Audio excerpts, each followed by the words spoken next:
join us for their lightning talk. Hi, everyone. My name is Kenji. Today, I'm representing the Environmental Justice Working Group here on campus. And I'd like to start with this question. Why environmental justice? Well, we all know that climate change is an important issue. And to achieve a thriving human society, we really should provide environmental protection and social well-being for everyone. Yet socially and economically disadvantaged communities have historically borne a disproportionate share of environmental hazards. They have been largely excluded from environmental protection benefits and decision-making processes that more privileged communities enjoy. So how do we move forward on a trajectory of intergenerational well-being and a thriving biosphere, given this inequitable distribution of environmental harms and benefits? Environmental justice provides one strategic approach to research and social ecological problem solving that seeks to achieve social equity as a necessary component of environmental sustainability. Justice is necessary in order to sustain environmental well-being into future generations. For this reason, the Doerr School of Sustainability's leadership has positioned environmental justice as one of the pillars of the new school. Many students, instructors, and staff believe that EJ, or environmental justice, should be woven throughout all of the educational programs at the new school. And they are seeking increasingly to integrate EJ into their teaching and learning activities. Yet, even with a collective understanding about why EJ is needed, what is not yet understood is how to advance EJ, teaching and learning in a holistic manner across diverse departments and programs. So our question is, how should we implement environmental justice in education? And that was the task that the environmental justice education subgroup within the environmental justice working group took on that question. So let me go to the next slide. So who are we? Who is this team? We're an interdisciplinary, intergenerational team of staff, faculty, lecturers, undergraduate, graduate, and doctoral students.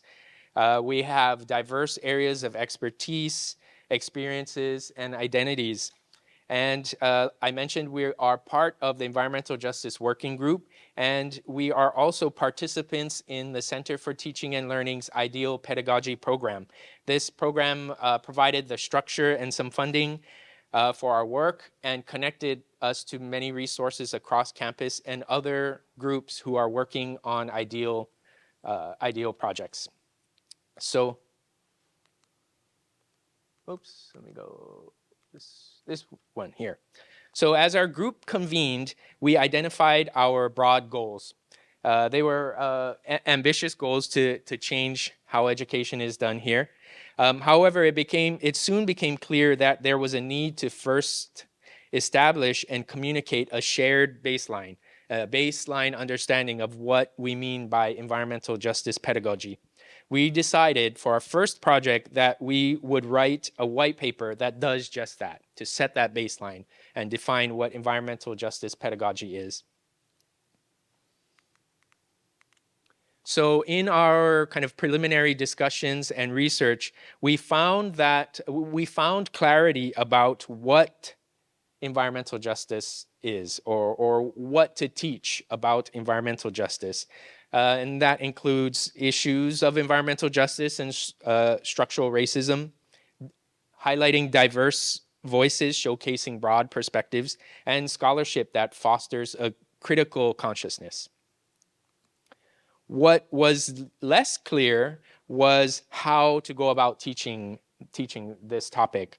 So some of the questions that we had were what existing pedagogical frameworks exist that support environmental justice, which proven teaching practices align with environmental justice goals and values, and how can instructors improve their ability to teach in ways that support environmental justice.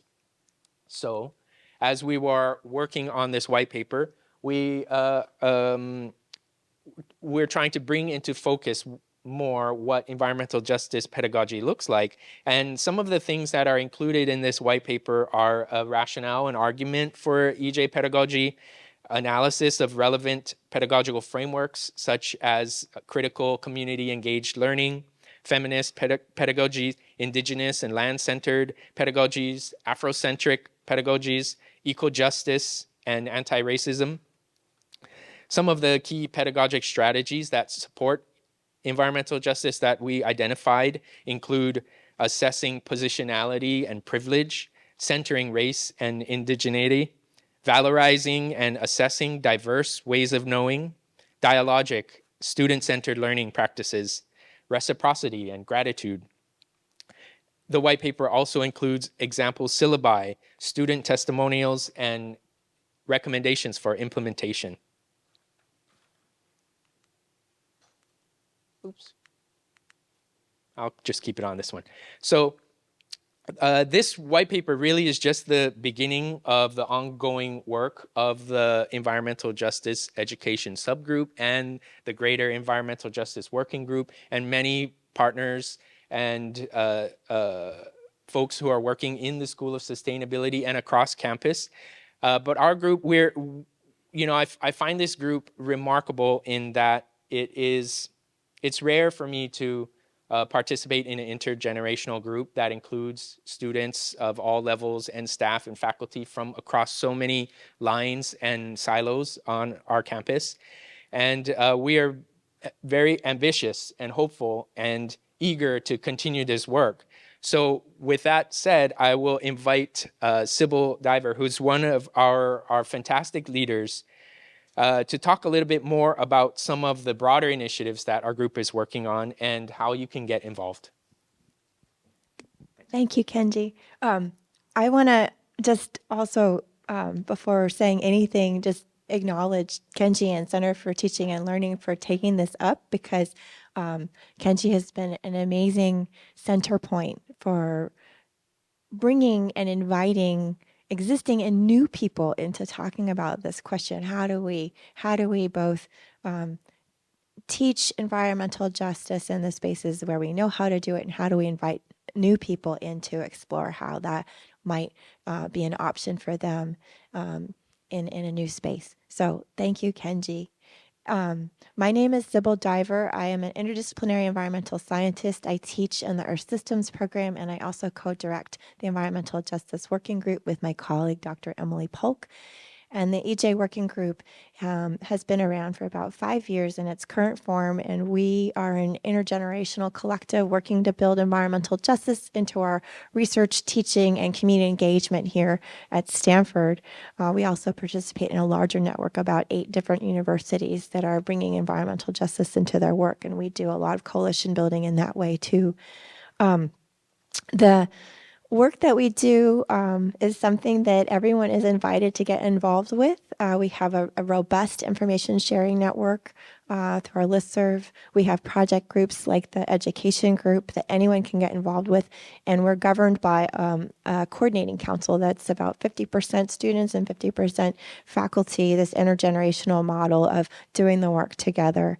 But I want to highlight just to close that as part of this invitation to get involved, we're really excited that we're bringing this work into the Door School over the next year, and we will be building an environmental justice center, and we would really like that center to be a hub to support cross-campus work and environmental justice leadership in different communities. So please feel free to get in touch with me if you want to get involved. And we have 2 really relevant websites, ejstanford.com and ejteaching.org, which highlight some of the work. So thank you.